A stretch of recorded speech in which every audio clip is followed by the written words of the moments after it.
Hi everyone. Welcome to this episode of Zelf on the Shelf. I'm Tanner. I'm Sam. Today we're going to be doing a deep dive into a really relevant topic for today's discourse. A new vein of the culture war, dare I say, that I fear is going to become increasingly more annoying. We'll see.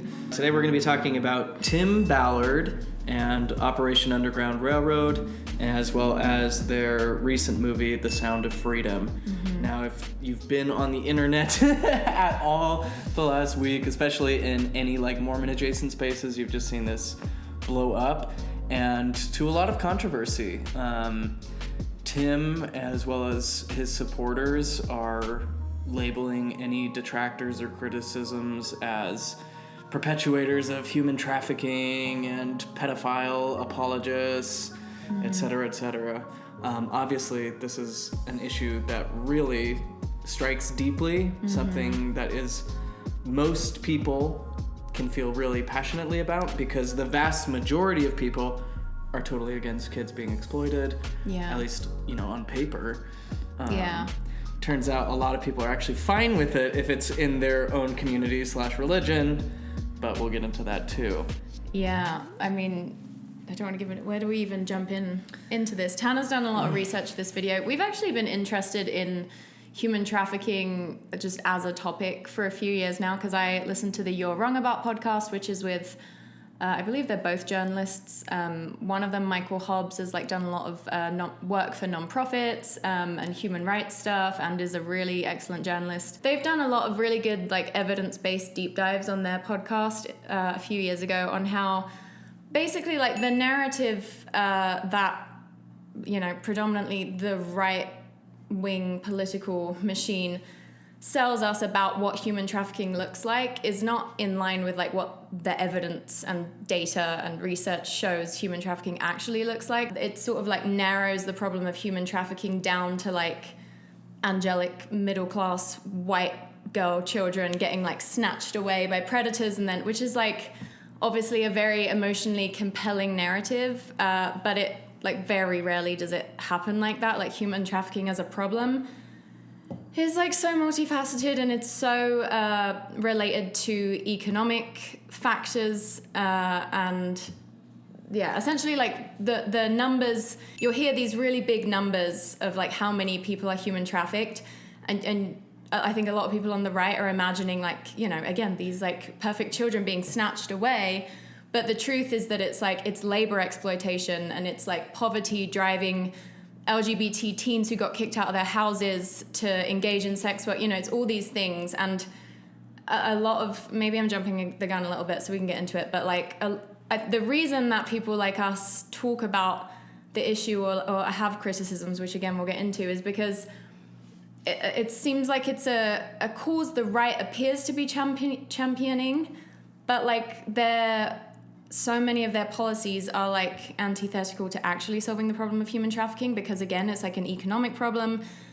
and blah blah blah. That's just kind of a preamble. Yeah, I want to echo or add on to what you said about this kind of myth about the suburban white girl being snatched and sold into sex slavery, the Taken premise, right? And kind of if you get in the habit of listening to true crime podcasts, you're going to be on high alert at leaving the grocery store, in the library, and all these places where statistically speaking is not actually likely to play out. You're more likely to get struck by lightning or die in a plane crash or whatever.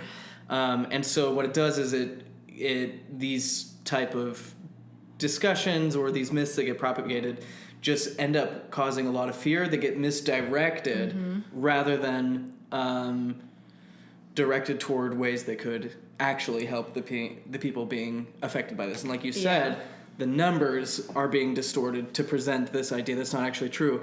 And when you get down to it and you look in the history of the narratives of this myth, the white suburban girl getting kidnapped, practically all of that has racist roots in warning about African slaves being, going after and stealing white girls. We can't let black people in our community because they're going to snatch up all the women. We can't let Latinos in the community. They're going to come and snatch up our women and children. And this is the kind of stuff that's been going on for years. In fact, we're going to see a few references to Nazi Germany by people who think that they're the anti-Nazis while they're saying the exact same lines that the Nazis used, because the Nazis used that against the Jews. They created this myth that Jews were propagating pedophilia and snatching up German children and blah, blah, blah, blah, blah, blah. And it's so ideal to be able to use like a false narrative involving children to spread, your political agenda. And we're not saying that it never happens the way that, these groups think it does. Like sometimes, Sure, yeah. everything happens, but like as a systemic issue, it's not like middle class white girls getting snatched up in their pristine white dresses. And when that's your only view of it, it's very easy to, again, be convinced that... Perpetuate human trafficking. To just shove money in the direction to prevent that one... So that one person can do that one thing in that one way to fight that one type of thing. But it's like, maybe what are you doing? Maybe a whole mismanagement of the situation. Yeah, and like from what I know based on the You're Wrong About podcast, like if we actually want to reduce the prevalence of human trafficking, we need...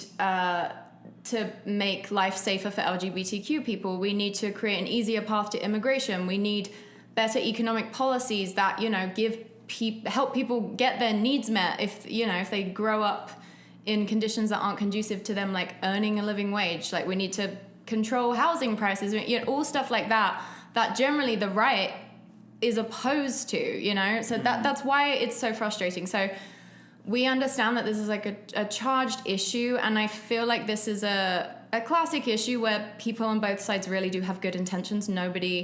Almost nobody doesn't care about children getting sex trafficked or getting hurt. I don't know. I'd like to optimistically say 99% of people care about that, but I just want to acknowledge that up front, because I think just kind of like the name of the game with like stuff like this is that, for example, people that really vibed with the sound of freedom and, have bought into kind of the shtick are accusing people who criticize Tim Ballard or the film or Operation Underground Railroad as like not caring about children or taking making the light side of the oppressors. And that's not true at all. I guess that some people need to tell themselves that, because there's too much cognitive dissonance finding out that this thing that really emotionally touched them is actually like kind of insidious, but...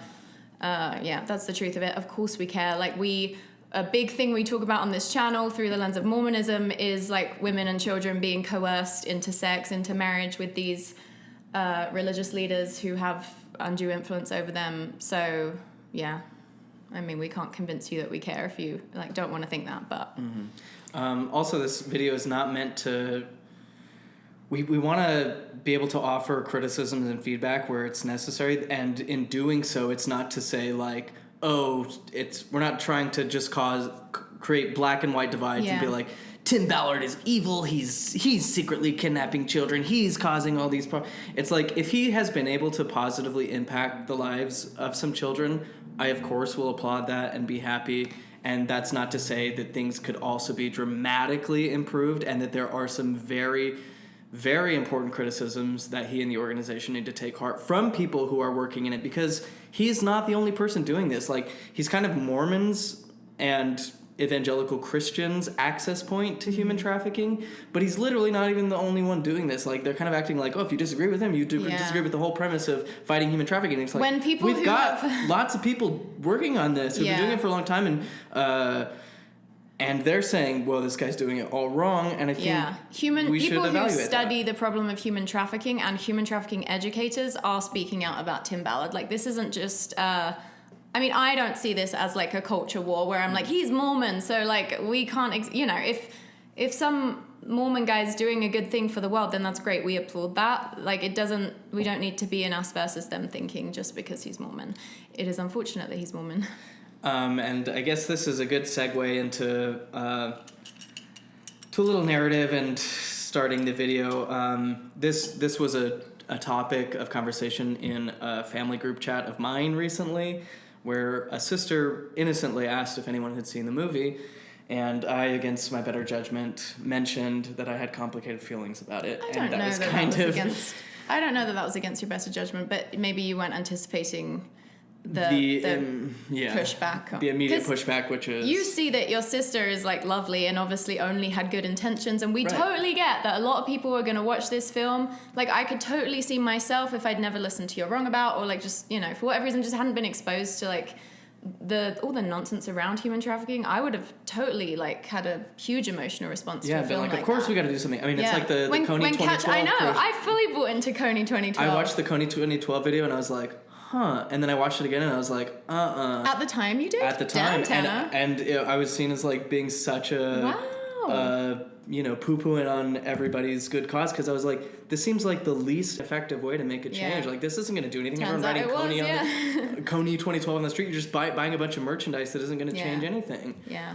But I mean, one of the reasons I've loved You're Wrong About and why I love Michael Hobbs is it really sheds light on how non-profits can be just as corrupt and shitty as, you know, standard run-of-the-mill corporations. Like, just because something is a non-profit doesn't make it immune from criticism, or just because an organization has an intention to do good doesn't mean it is doing good, you know? Mm-hmm. So I, had a family conversation about this. The conversation pretty rapidly got out of hand, with people interpreting my posting of criticism from faithful Mormon sources even as siding with predators, and I had, trying to dispel that, and then I had a brother-in-law suggest that the criticisms were all based in an anti-Mormon bias.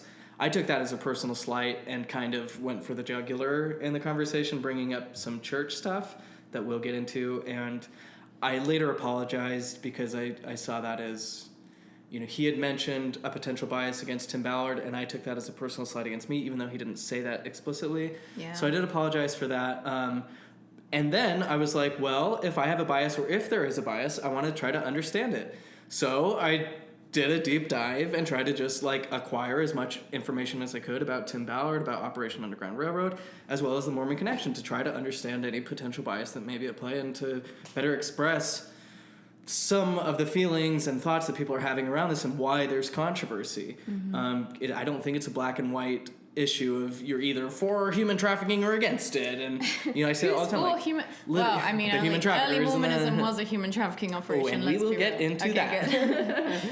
So, for the background, who is Tim Ballard?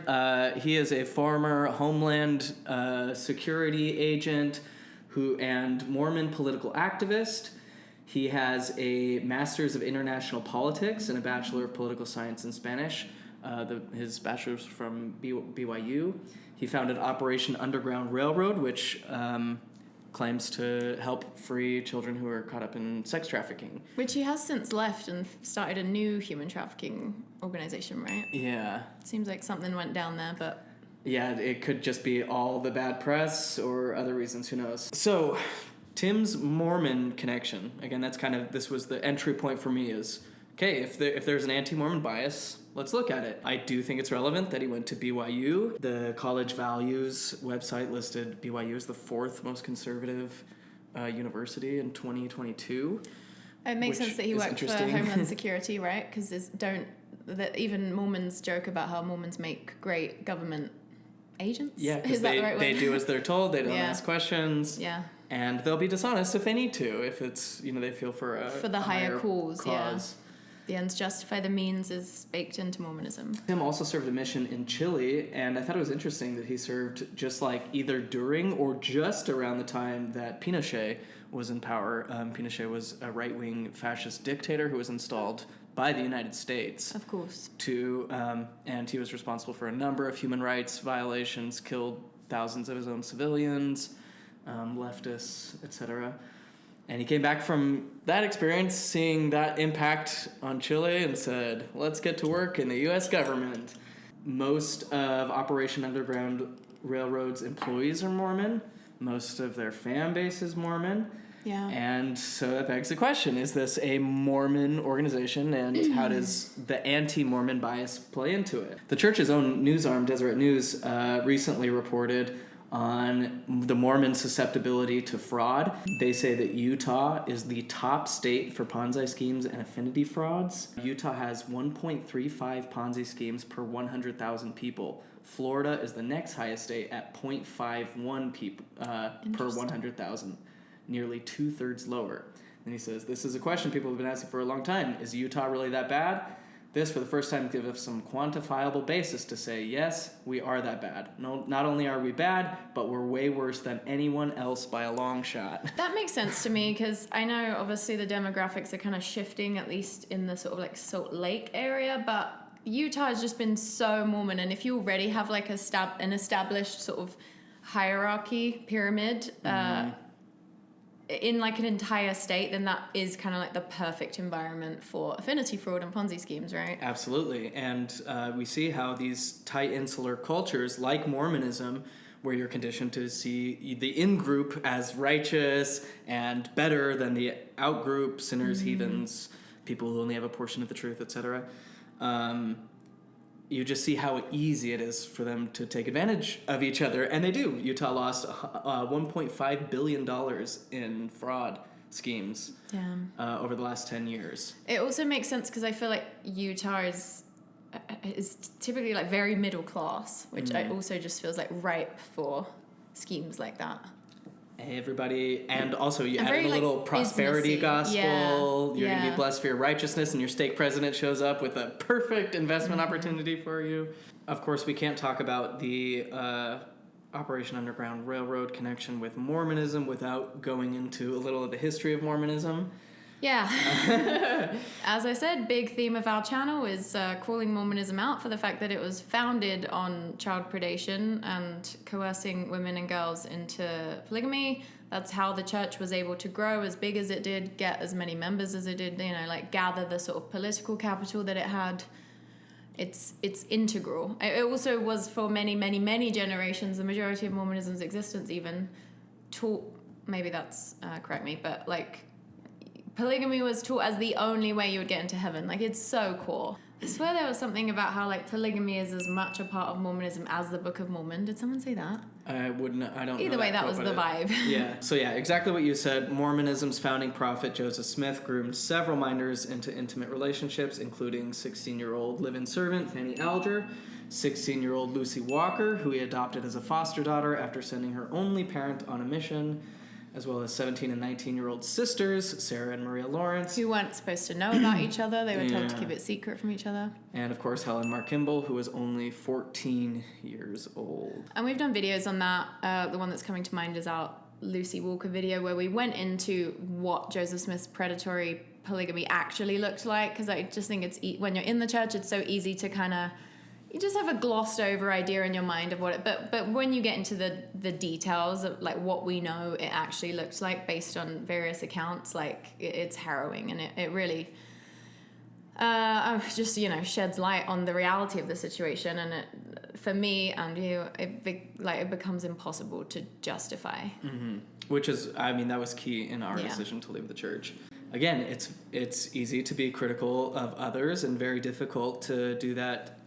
Inner cleansing and to be able to look objectively and difficultly at your own community. And that's what we had to do, and what people who leave the Mormon church generally have to do, is you have to realize, okay, I'm being told that there is this large multinational effort to normalize relationships between adults and minors, while having to just kind of stay blind to the fact that normalization already happened by the LDS Church. Like, Joseph Smith literally married minors. And it's not just Joseph Smith either, because, like you were saying, apologists will try to downplay the role in sexuality in Joseph Smith's polygamy, and they'll make up excuses and ignore certain evidences and paint faulty pictures to say, oh, it wasn't sexual, it was this whole other kind of marriage.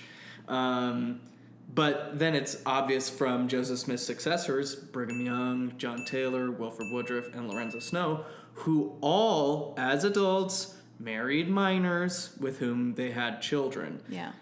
The normalization is there, the sexualization is there. The only thing that it isn't there is the Mormons' acknowledgement of it. They just continue to just be like, nope, somebody else is the problem. It's not me. It's gay people who are the problem. People have their own ways of like justifying or minimizing it, but I feel like the average LDS person is at least aware that Joseph Smith married minors. I don't know if a lot of them are. I feel like I think they have some. What, do they think that they were all above 18? I think so, or Really? they think like, oh, if he did, it certainly wasn't sexual. It was like they got married with the anticipation to consummate 4 years later. So I'm saying that maybe they justify it by saying it wasn't sexual, but I feel like at this point it's pretty mainstream LDS knowledge that it was minors. Yeah, and mainstream, it's acknowledged by historians, and now the official church narrative is like this happened, but it's still, there's a lot in the just lay membership who those it's not like they're reading that at the pulpit or they're distributing material. Still, like in the day, like week to week services of the church, you're not going to hear a word about it. But I do feel like the average member is aware because they can all immediately give you the excuse of like, it was a different time, people got married younger, you know. So anyway, I just think it's like, again, this is just me like theorizing, psychoanalyzing. We don't need to do this, but like, in the same way that a lot of the time secretly gay politicians will be the most homophobic publicly in their policy making, it's because like that which we repress in ourselves and don't want anyone to find out about, it's like very human to then like make an extra effort to publicly condemn that, you know, to try and distance ourselves from that unsavory part of ourselves. So I feel like that's an aspect of it. Also, I just feel like LDS people and Christians too, and a lot of religious people who are like tied up in purity culture really, really value being champions for like perfect victims. And so like a child who has never done anything sexual or what, you know, that's like the perfect victim, as opposed to like a gay teen who got kicked out of their house and, you know, was kind of like forced through poverty to engage in sex work and got human trafficked or whatever. They don't really have as much empathy for that. So again, there's like reasons why painting a truer, more accurate picture of what human trafficking looks like, they're not going to vibe with that as much because they don't, that's not as legitimate to them as, whereas in my mind, I just feel like, yes, I do see children as like the most worthy of protection because they truly are like dependent on adults for survival and like, you know, that's true. But I also think, you know, it's also important to protect adults and like imperfect adults and, you know, like all kinds of people of all ages can be victims of, I mean, not just human trafficking, anything, but you know what I mean? Like, I have just as much empathy for like, well, yeah, you know, like Joseph Smith's older wives who were like coerced into marrying him, like they still matter just because they weren't 14, you know? Like it is more harrowing when it's kids, I get that, but... sometimes I just feel like people have a harder, sometimes in like purity, shame-based religions, it's almost like empathy for people lessens the more people like become imperfect, and like every human is going to grow up to like, no, kids aren't perfect either, you know what I mean? But it's like every human is imperfect, and that doesn't make them like less deserving of empathy, or like that doesn't mean we don't need systemic changes, you know.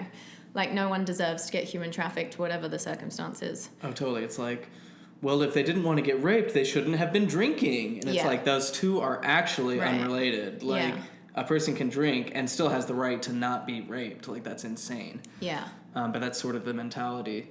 If you're interested in understanding the history of Utah in regards to polygamy and stuff like this, a great book is Wife Number 19, written by an ex-spouse of Brigham Young, who...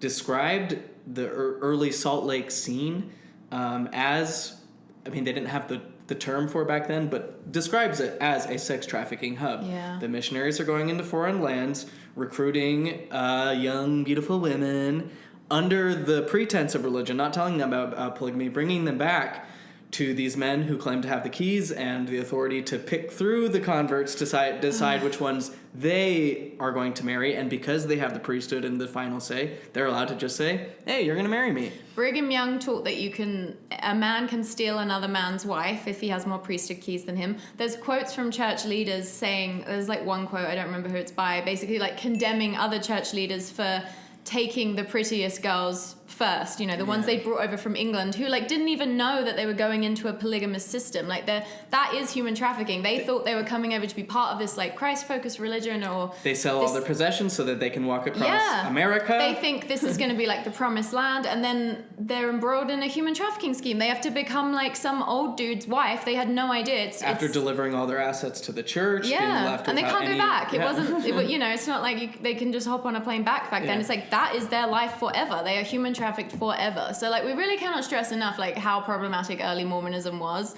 It's just frustrating when people will characterize criticism like this as like not caring, when like, I don't know, I mean for us it's like been like a part of our life's work to like call attention to the abuses of women and children in early Mormonism. Like that's such a big piece of it. I mean, I would just turn that around and be like, I think you don't care enough. I think you're willingly staying ignorant of all these other issues and manifestations. And then that also, it's kind of like with abortion, where like it's so easy to care about the unborn, and it's so much harder to care about like living, breathing kids and adults who are messy and imperfect and all that.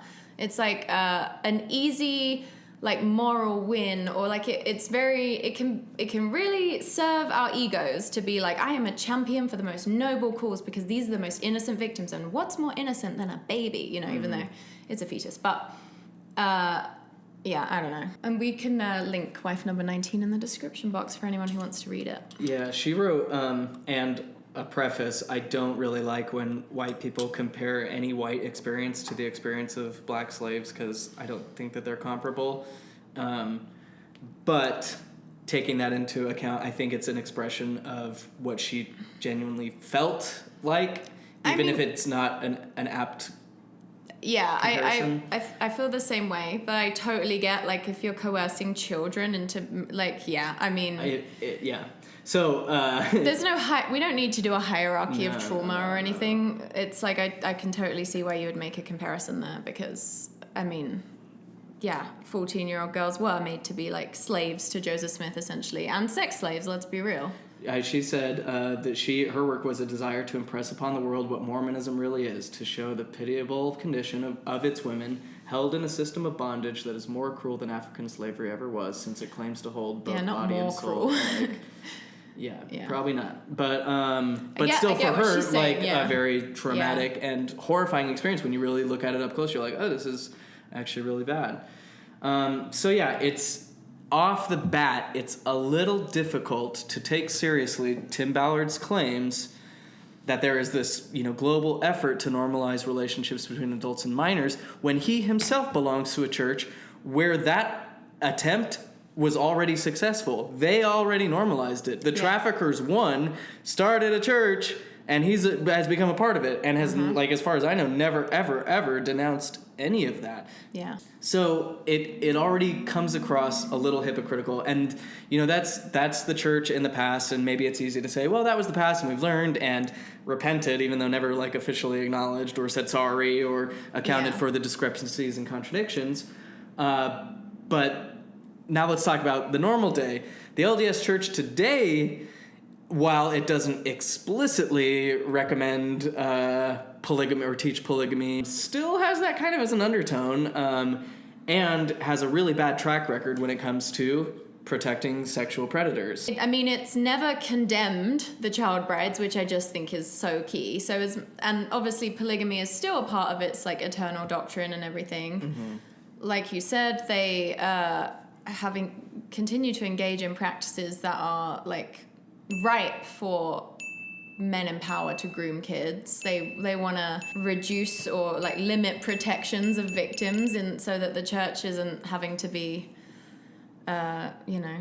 blamed or held accountable for the grooming that goes on within the walls of its buildings, often like under like the practices that it has set forward, like bishops' interviews being a good example. Totally. It's really easy to look at the Catholic Church and see the problem with it. It's like, okay, you have these priests who are using their position to abuse children, and then when it's discovered, it's handled internally. The priest is moved around. Maybe the child's family is paid some hush money, and then it just goes on. No one's prosecuted. It has the same, both Catholicism and Mormonism, there's the same culture of, like, don't criticize clergy. We've even had apostles saying, like, even if the criticism is true, when the prophet speaks, they're thinking, like... Callings are always by divine revelation. Yep. Almost everyone watching this video unequivocally grew up hearing that, like, you don't criticize your church leaders. Yeah. That's just part of the culture of Mormonism, and it has reduced in recent years, not saying it's really got very far, but, like, it was certainly much, much worse in the past, but, like, yeah. So it's easy to see that with that problem with the Catholic Church, be like, oh yeah, they keep just moving around abusers and nobody gets punished. And I've heard Latter-day Saints levy that criticism against the Catholic Church, while the LDS Church has carried out a legal battle to ensure that it has the same power, that is, to protect sexual abusers of children. And just in my home state of Arizona, the Supreme Court of Arizona, who is like a Mormon conservative majority, just passed a bill saying that the Church of Jesus Christ of Latter-day Saints can refuse to answer questions or turn over documents under a state law that exempts religious officials from having to report child sex abuse if they learn of the crime during a confessional setting. So if a child abuser says he's very, very sorry, your local dentist, who's acting as a bishop, can decide that there doesn't have to be a criminal prosecution. And we've heard stories of, like, because of that, children have continued to be abused. Like, yes. It's not just, like, this theoretical, you know, I feel like believers who can't, like, confront this will try to paint it as, like, well, that's what lots of corporations do. And it's like, well, number one, since when do we, like, look at what corporations do as any kind of moral guide? Yeah. But it's like, it has real world consequences. Like, kids will continue to get abused because of this. That's just like a fact of the matter. Here's a very specific example of how the church has covered up and protected sexual abusers.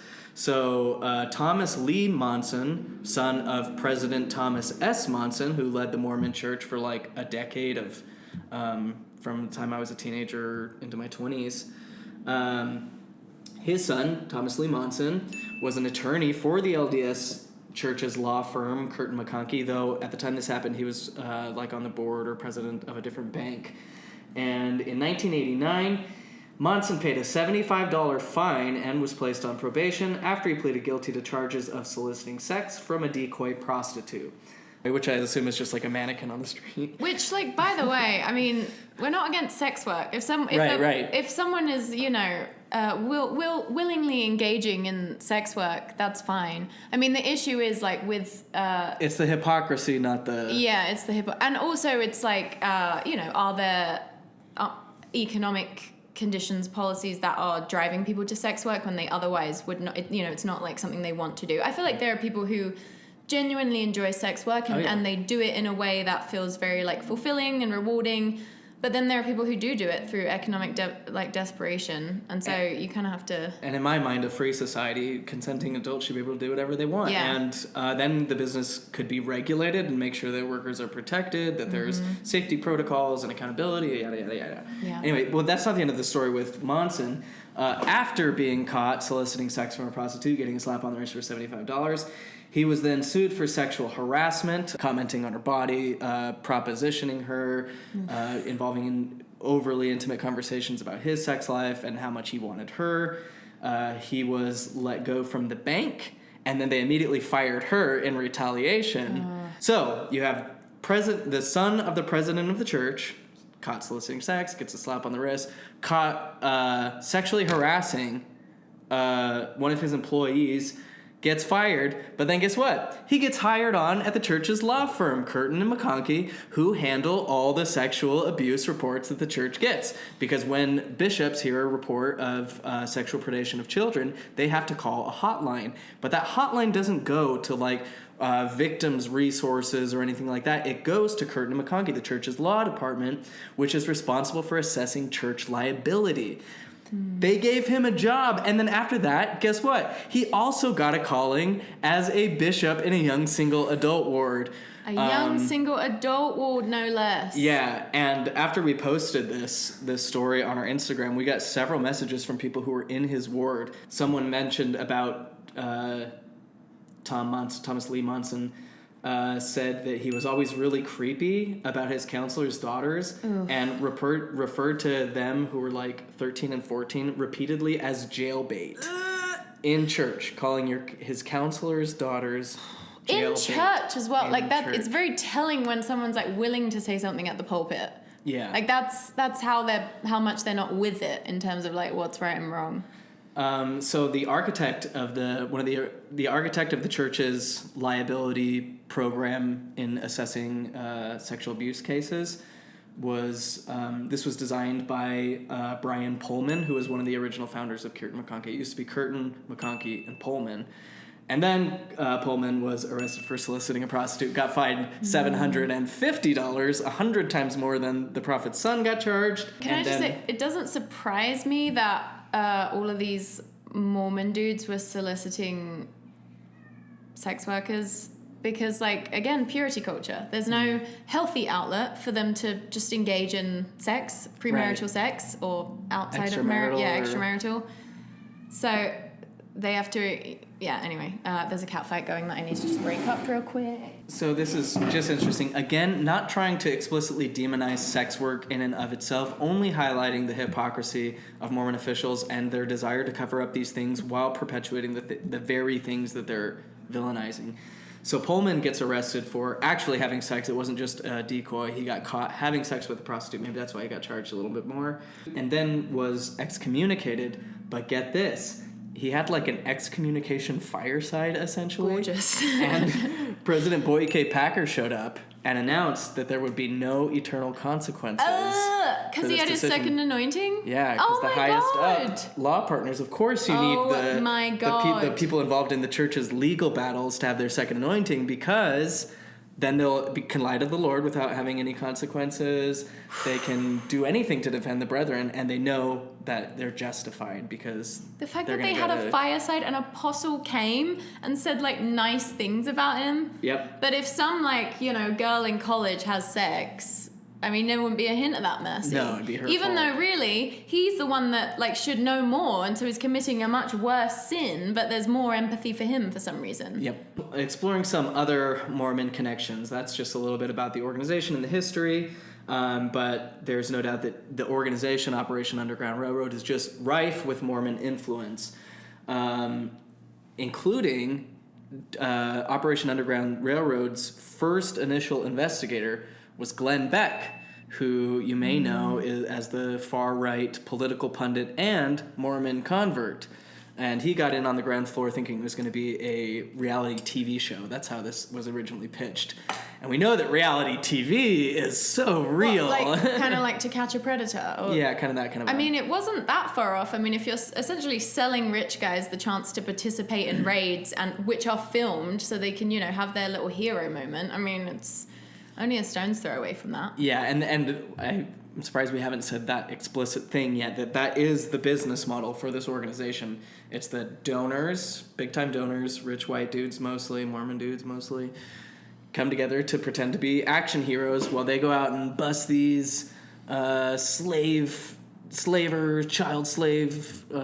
exploiters, and gives them that feeling in return for, however much cash. That's so gross to me because I as someone with no experience in that world, I just cannot imagine wanting to participate in a raid. I can imagine wanting, if I was a rich guy, to financially support an organization that I believe is helping kids. But the fact that a big piece of it is that you get to go on the raid, I almost feel again, surely in at least a percentage of incidences, there's you're overcompensating for something at that point. So why would you want to go on the raid as an unqualified person? Are we going to get into how a lot of the people they bring on the raids just truly aren't qualified to do the work? Oh yeah. Just another note on Glenn Beck, because I think it's interesting. That's my conclusion that I'll give you in the middle here, is that we have a mismanaged and misdirected effort to get a few men mostly a ton of money to get famous doing very little, and that is being leveraged by bigger political factions who are using Tim Ballard to meet their far-right conservative ends. And I think Glenn Beck is the perfect example of that. It's been a while since I've tuned into Glenn Beck. When I was a conservative libertarian Mormon, I was of course obsessed with Glenn Beck. I watched his conversion story a lot growing up. But I didn't know this until researching for this, that Glenn Beck is an ardent disciple of Cleon, who is a Mormon John Birch Society conspiracy theorists. Practically every Mormon household back in the day had a copy of the Naked Communist. So these are the type of people who are like Ezra Taft Benson, who wrote the foreword for the book The Black Hammer, what was it? Red Influence, White Power, and White Alternatives, or something. Unbelievably racist book. Unbelievably racist book. Overtly unbelievably. Well, yeah, racist. Skousen, Benson, and others, and presumably Glenn Beck, believed that the civil rights movement, which granted equal rights to black civilians, Communist lie. literally, they were like a communist lie and an anti-Mormon agitation. So Tim Ballard claims that none of his work is political. And he's even said that in response to a lot of the criticisms. He's like, they're saying I'm QAnon. I have no idea. I've been doing this since before anyone had any idea what QAnon was. This is apolitical. We're just out here to fight human traffickers. But then everything I look at in his thing is like hyper political.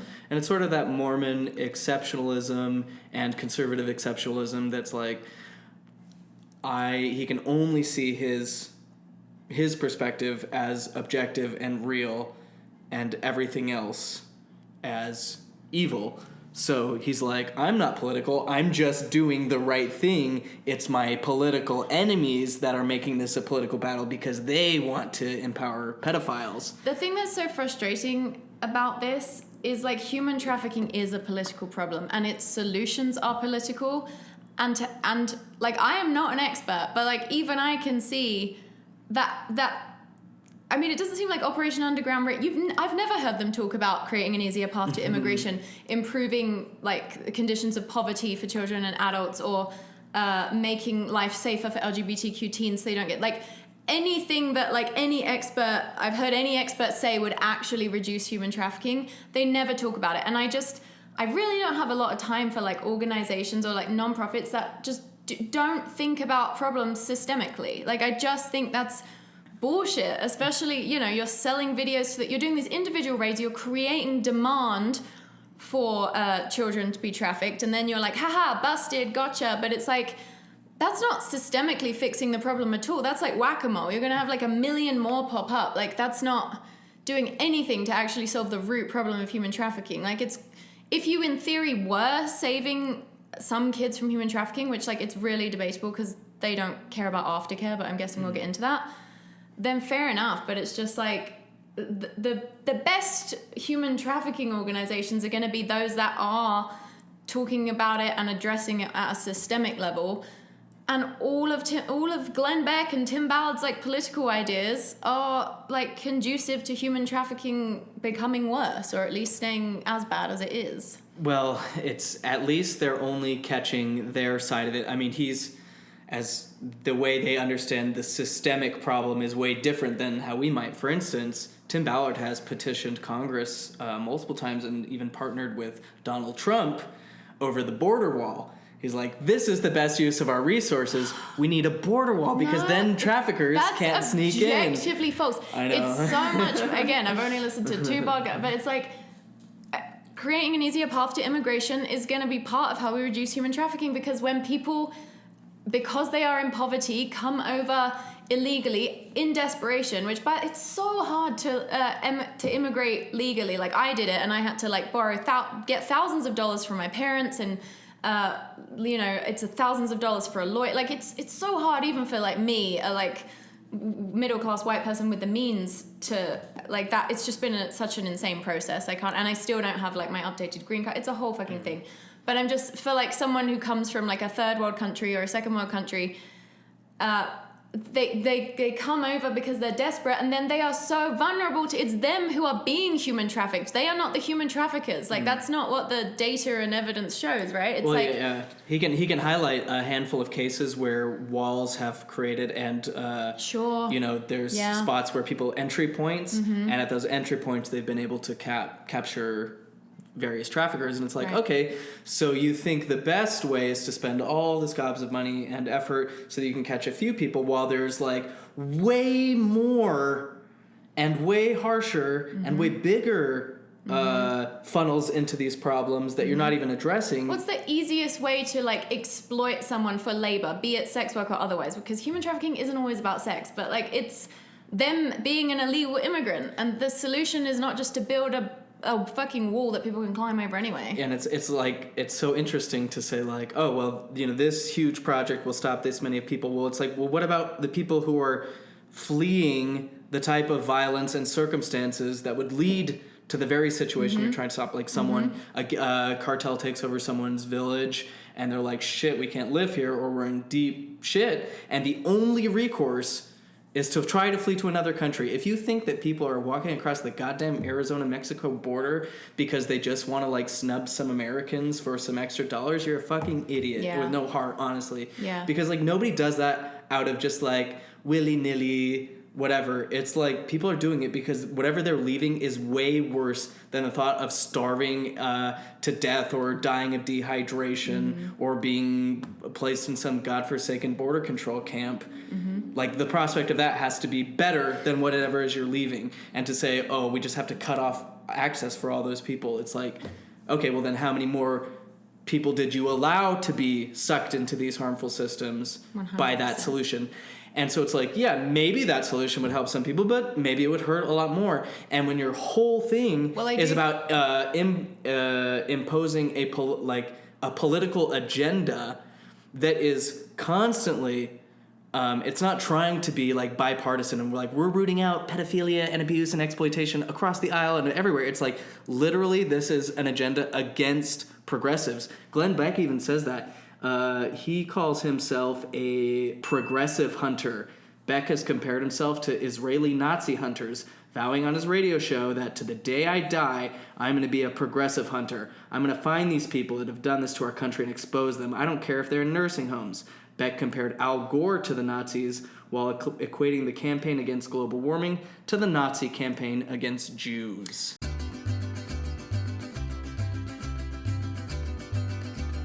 What's so funny is I feel like, one thing probably people on both sides of the aisle can agree on is how fucked up the whole Jeffrey Epstein situation was. Like, for some reason, the right seems to feel like that's their thing. But I'm like, Trump was with Jeffrey, all the fucking ruling class. Who was with Jeffrey Epstein? Basically everyone in the ruling class. Like, what are progressives trying to do? Limit the power of the ruling class so they can't get away with shit like that. Like, liberals don't think Epstein killed himself. Conservatives don't think Epstein killed himself. Like, that's a thing where we're united, but for some reason that's not, like, clicking.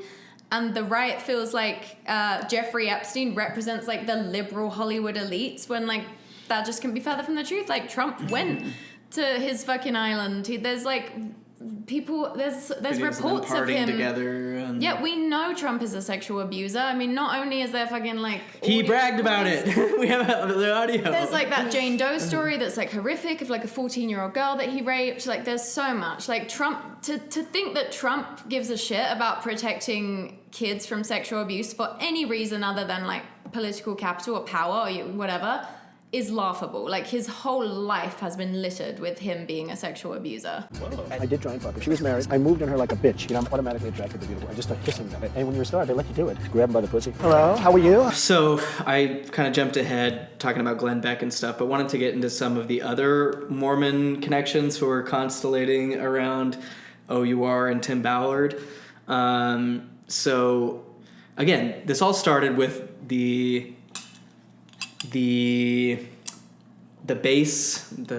proposition that criticisms against Tim Ballard are based in anti-Mormon sentiment.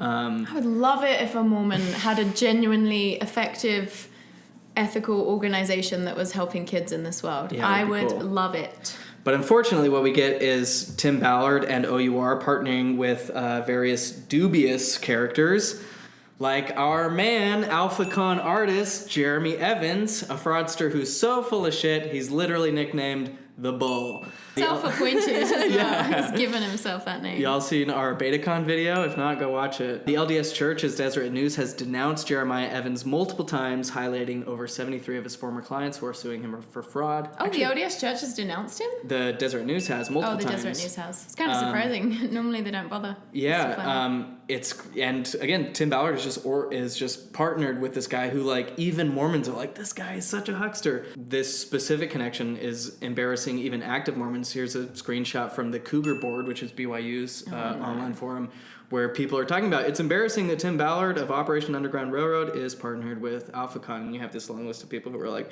what is going on? This is like making it seem like an illegitimate organization. Just like all the people who are experts in the field are saying too. How interesting.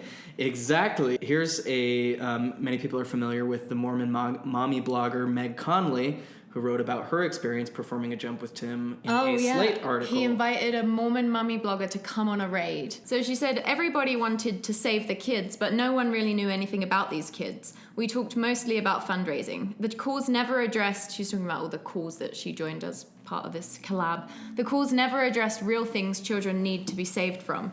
Toward the end of my association with the group, I told one person anxious about the recent bad press that I was concerned about an organization that relied so much on Ballard and his vision of the world. The other person was worried too. Our centered Black and Latino children in its fundraising work, but ignored requests from Black activists to change the organization's name. What's that? Because the Underground Railroad is named after the route that African slaves in the South were secretly taken out of the South into the North so they could be free. Oh, and it's like led by Black activists like Harriet Tubman. And it's like a white organization that is like claiming to do that. Hero worshipping Ballard, who like flies in on a helicopter and earns $600,000 a year. Yeah, we've got paintings by the Mormon painter John McNaughton of Tim Ballard walking down a literal railroad with a child in his hands, while Harriet Tubman and others are like kneeling, looking at him like, Can I just say, it's such like literal white saviorism. That John McNaughton that painting of Barack Obama burning the Constitution is such bullshit, because Obama taught constitutional law at Harvard. I guarantee you Trump has never read the Constitution, not once in his goddamn life. He can't even read his lines from the teleprompter. I don't know if I'm jumping ahead, but like there's a reason that they do these raids in other countries where the laws aren't as strict. Like this, none of this would fly in the US. Like it's just not like regulated in other countries, so they can get away with just doing these like botched raids for these rich men's egos. Anyway, so this woman said, disillusioned and disturbed, I sought more understanding of the group's place within the anti-trafficking world. I reached out to anti-trafficking experts. When I told an international anti-trafficking expert about the 2014 raid I attended, she immediately said, do you know how wrong all of that was? The research, I learned, tells us our 2014 raid was most likely just another trauma for those 26 kids. She talks in this article about how our just like didn't really care about the aftercare of these children. And so it's like you've set up a situation where you've created this fake demand for children to be sex trafficked, but and you've plucked the children away from like the invisible the threat that wasn't even real because it was you just like fabricated it. And now what? Like, what's going to stop them from, like, falling into another thing? Again, this is why it's political and economic, and, like, it's not... Oh, God, and they're so, aligned with politics that, like, destabilize those countries and again, like, want to make immigration harder and, like, do all the things that will, like, make the problem so much worse. Again, he was a missionary in Chile... the reign of Pinochet. Where the U.S. installed a far-right dictator. Again, remember, this is not an anti-Mormon. This is an active, believing LDS mommy blogger who was invited to go on this and now is coming forward about her experience and saying this was really bad. The Mormonism aspect is really just kind of like an interesting side note. It's really not like the core of all of this. Other than the fact that this is literally the culture that they're steeped in and are blind to, and have this whole thing about pedestalizing these men and ignoring any of the problems or being able to levy criticisms. It's also just like another version of, and I say like a much more sinister version of like the white saviorism of just like these rich people going to Africa taking pictures with all these black and brown kids. Oh, like Dan was talking about this. It's the same thing. Because he's from Africa, and how they'll go over and they'll we got this trip together, we build a school, but then didn't understand that like it's not just about having a building. It's like an entire system that makes what goes on in the building happen, that they're just like, all they need is a building. Yeah. But then the buildings just go empty. Yeah. And it's like, so it's easy to get like cheap morality points from your in-group when you're just focused on these like but it's like there's with no systemic awareness. I just feel like at that it's keep going. So she writes, I was told 2 of the children had been trafficked for the first time that day. That is to say, Tim Ballard and OUR created the demand for 2 new trafficking victims. So you did not save them from human trafficking. Right. It didn't seem to occur to anyone that OUR may have created a demand. After the sting, I asked people on the jump team where the 26 kids were taken. I was only given vague answers. That's the most important part. The raid is the least important part. No, that's the one they capture on film and they pump... Used to fucking fundraise. I know, this drives me mad. It's literally like co-opting children's traumatizing children and like not giving a shit about their actual lives for like egoic brownie points. And fucking fundraising so you can give your CEO a $600,000 salary. Okay, also, did you see that OUR like took credit for that girl Liliana was like a huge part of their fundraising efforts? Turns out they weren't even involved in her rescue. They like came into contact with her like weeks after she'd been rescued and just kind of like used her. That's been a lot of reports and a lot of the major criticisms from people is like, they're making up a lot of facts. They're taking responsibility and ownership of things that they weren't involved in or were very, like, peripherally involved in and not central to. It's, like, peak. Like, this is why you're not supposed to, like, what is it, do your arms before men. It's, like, this is the peak of that, where it's, like, more about peacocking than the actual work. Like, because the real work of solving human trafficking, reducing human trafficking, is not glamorous. It's not sexy.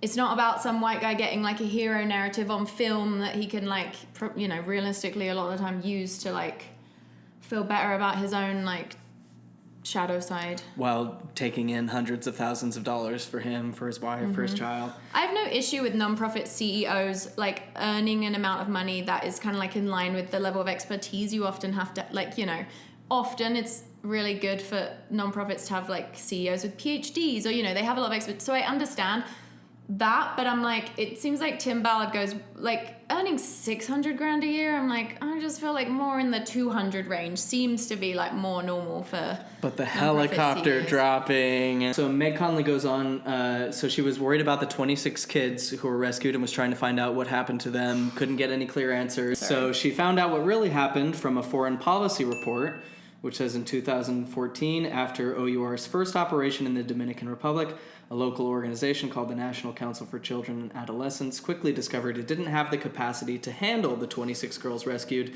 They were released in less than a week. So they did nothing. They didn't save any of those kids. No. They created a fake scenario. I mean, I guess they arrested some would-be traffickers, right?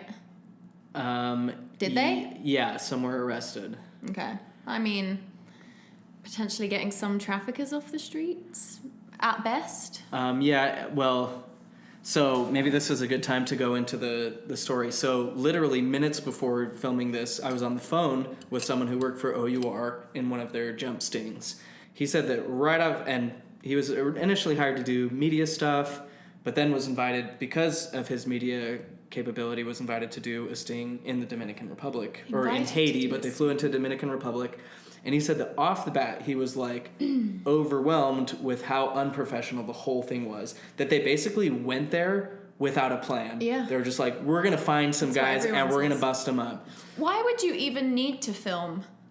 Because those children can't consent to the fact that you're filming, like, one of the most potentially traumatic... I mean... And then using it for marketing. Yeah, like, I'm so against children being filmed without their consent generally... But it seems, especially sinister in a situation like this. So the guy who I spoke to, and he asked me to remain anonymous, he was telling me that when he showed up, they had this meeting, and of course Tim Ballard is in the fanciest executive suite, and they show up and to see what the $50 million from the fundraising had been spent on, and what they found was that he had hired a psychic, a clairvoyant, They hired, to tell them where to find the child predators. And so then... That's Utah in a fucking nutshell. Yeah, right.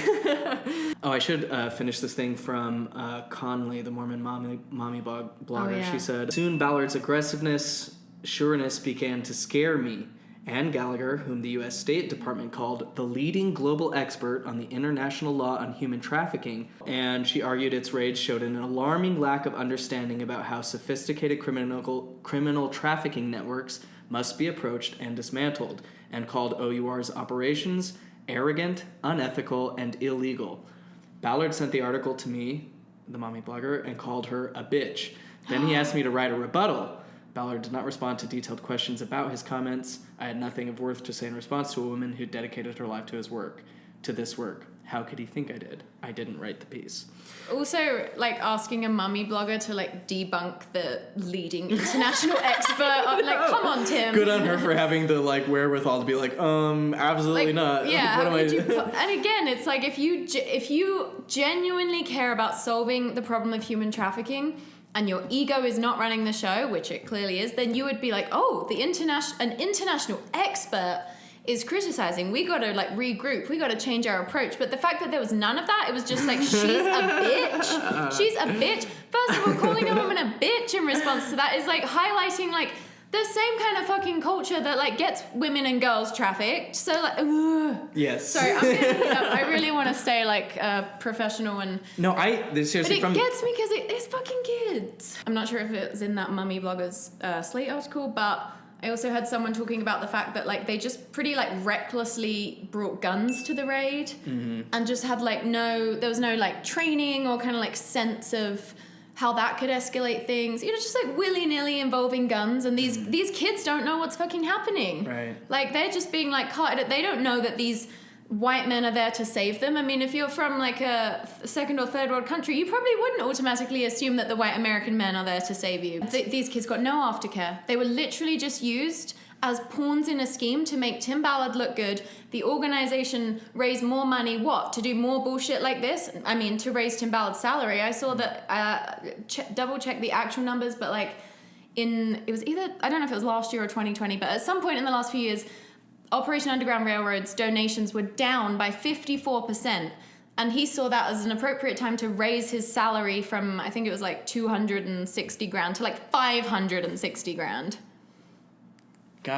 Who else is out there fighting? I'm sure he didn't have enough money to, like, where are the resources going? It's not toward rehabilitating. I don't have an issue with nonprofit CEOs being paid well, but I do have an issue, like, after a certain point, you know what I'm saying? When it's just like, you aren't in this for the cause. Like, I just don't believe that. I believe that entirely, or even your good motivations are being entirely hijacked. You're so unconscious right. of all the ways that your ego is involved in this that you know, there may be a shred of you that cares and, like, you know, but it's being so obscured that at that point it's just like, yeah, like, we can all have, like, a percentage of a good intention and just have that, like, completely be boycotted by our egos and then do more harm than good, as is obviously the case. That's something that Elizabeth Smart said. Let's go.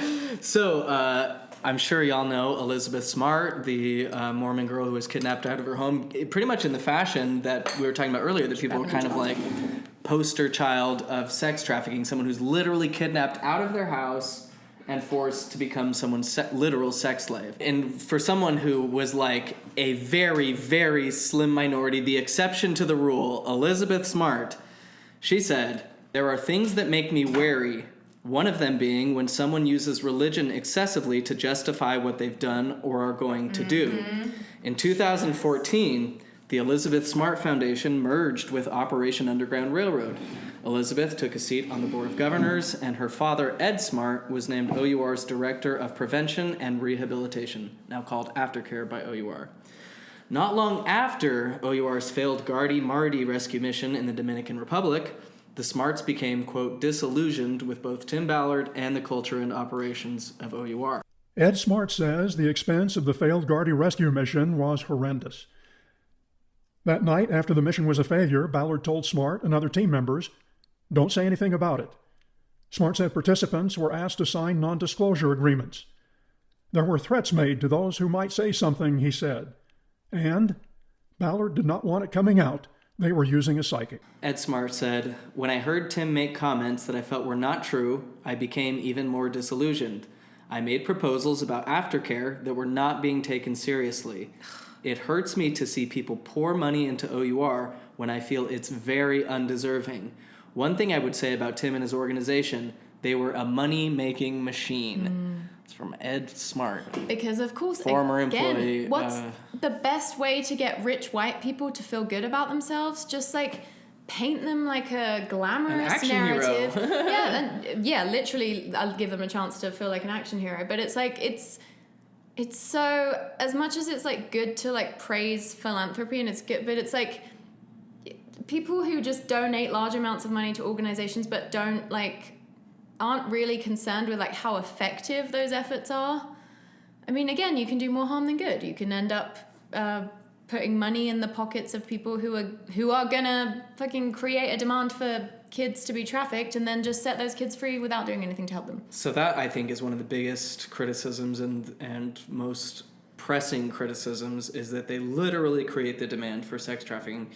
Going back to the story of the person I spoke to just before filming this, he told me that when they showed up without a plan, other than a psychic to, speculate on where they might find people, they literally just were like, well, I guess we should go to a strip club. So they're like, all right, let's go to a strip club.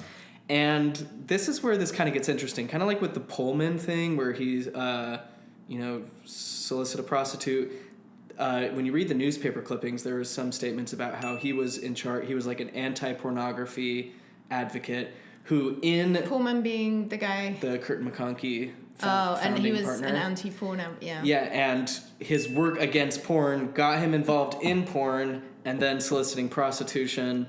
I understand the necessity of going undercover, at least hypothetically, sure. And, being engaged in the culture enough to pass off as legitimate so you don't blow your cover. But it is interesting that these Mormons are going down without a plan. They're just like, oh, we'll go to a strip club. And the guy was telling me on the phone today, he's like, yeah, we go there, and there's all these Mormons who are getting nude lap dances by these girls. He saw this Mormon guy go upstairs with a very young looking... Doesn't fucking surprise me at all. Yeah. It's because it's fucking textbook. And then at there, so they do all this, research where they're just going to strip clubs, asking people, hey, do you have any kids? And everyone's like, fuck no, what are you talking about? But we'll get a lap dance in the meantime. I gotta go hook up with this girl, this young girl, so I can try to get some check her down for details. No fucking way. Then the next, he said day 2, he said this whole thing was just like a clusterfuck. The next day, they literally went like missionaries, just walking around on the beach and talking to people and being like, hey, we're trying to organize a party for our boss. He's a really rich American.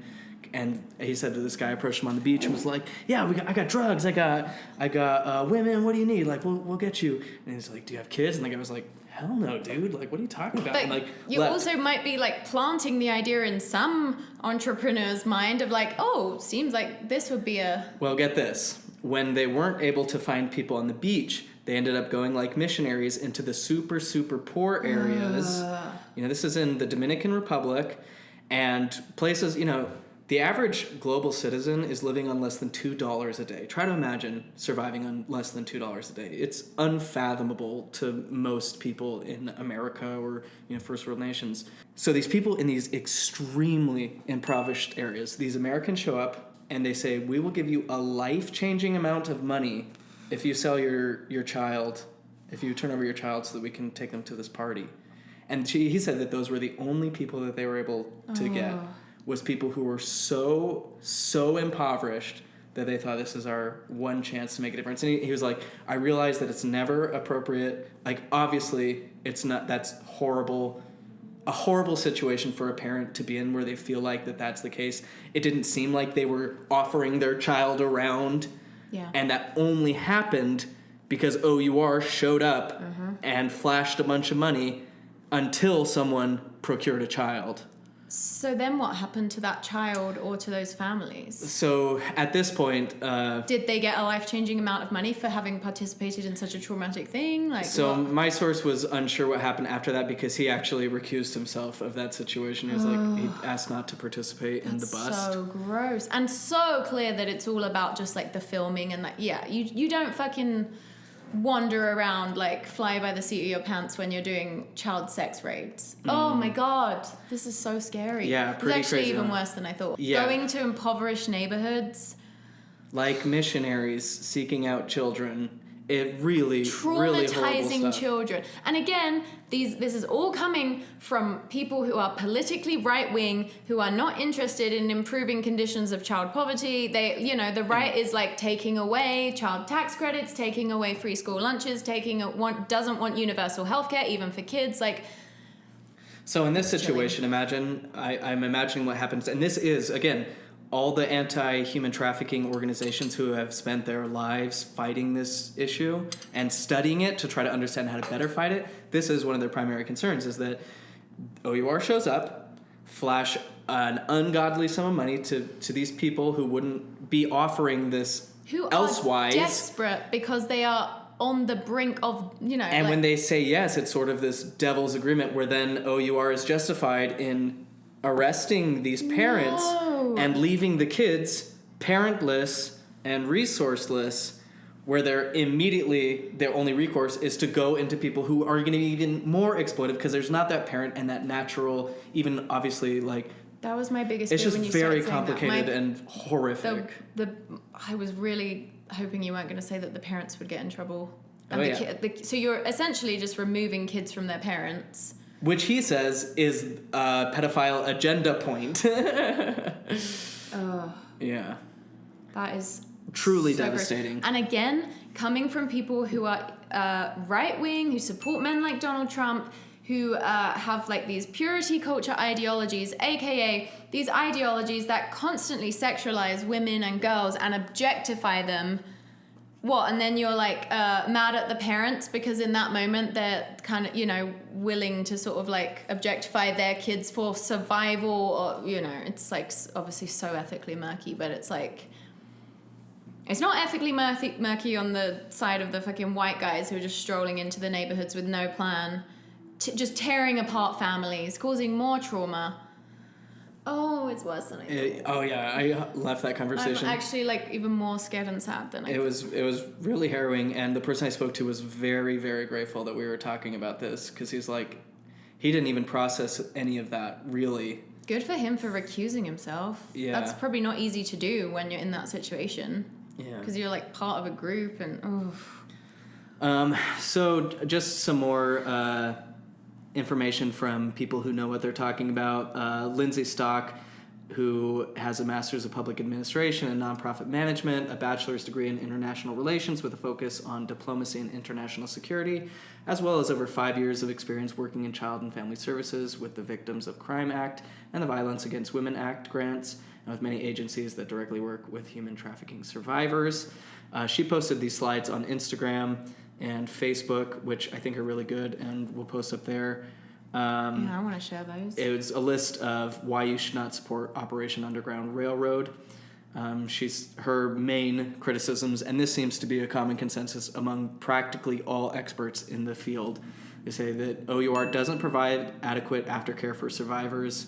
Survivors of human trafficking require very specific care after being rescued. OUR does not adequately ensure that those they save receive the help they need, at times resulting in the survivors returning to a life of trafficking, often worse than when they started. I'm like dysregulated hearing that, and now I just feel like I sort of want to cry, and yeah, it's very it's icky. like It's heavy. it makes me so sad that people can't hear criticisms of this when it's like this fucking matters. It's even with like the Mormon stuff we talk about, it's like it does really inform the present, but like the child brides did happen in the past, on the whole. So like there's some distance there, but then this is not an organization that continues to exist. Right. Oof.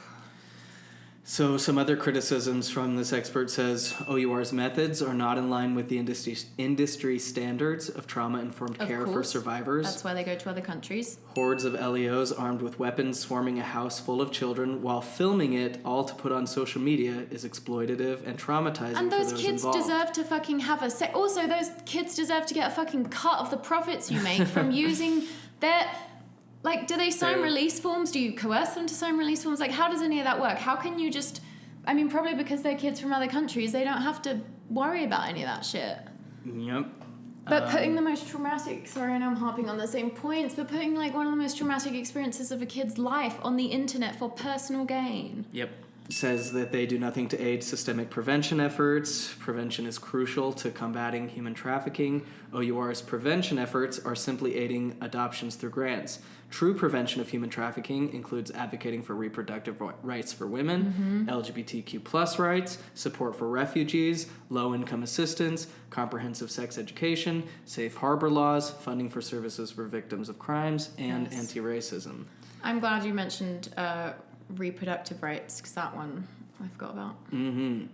She says OUR doesn't work well with others. Many reputable government agencies, NGOs, law enforcement agencies, and more will not work with OUR.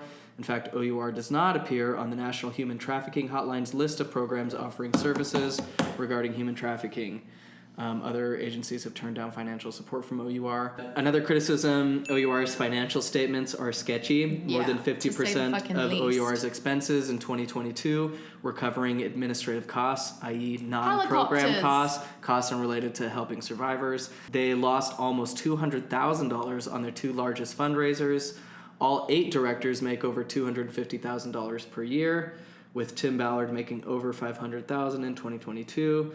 Additionally, OUR paid Tim's wife and child over $150,000 for payroll costs. In fairness, there was an investigation into OUR for fraud that determined there was no explicitly fraudulent activity happening, though again, we can say if you're spending most of your money on stuff that has nothing to do with children or the actual program of rescuing them. And it's not considered like fraudulent for a non-profit to have really obscene administrative costs, but that doesn't mean it's ethical or good. Like it's not, you can probably pay your CEO as much as you want and that doesn't count as fraud, but that doesn't mean it's right.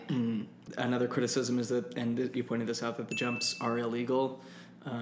She says, why are most of OUR's jumps or raids in South America? That is not where most human trafficking occurs, according to experts. OUR focuses on those countries because their jump methods are illegal in many countries. So sometimes you do have these these operations that have been going on for a while to infiltrate and bust these wide-scale networks, and then what OUR does is come in.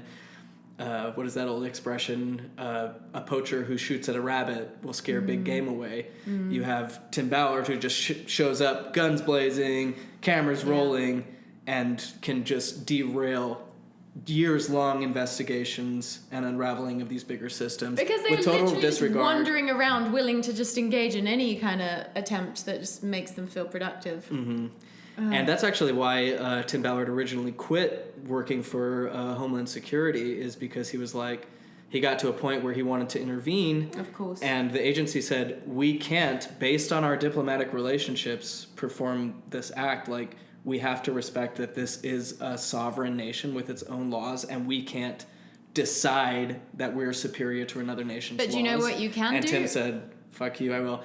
And there's a part of me that's like, that is kind of like, you know, getting into that headspace is like, that is pretty cool to like be like, I'm not going to be bound by the laws of the land. I'm just going to go in and save. But again, when you understand the context around it, you're like, it's one thing to really not be best? bound by the laws of the land, but it's another to show a complete lack of regard and like utter indifference for whether you are doing anything effective, and to be completely unwilling to hear criticisms of your methods from experts in the field and just immediately calling them a bitch. I mean, those are not the same, you know, like, the law isn't always ethical, but it's like that. Yeah, that behavior is so fucked up. Elizabeth Smart is still actively Mormon, isn't she?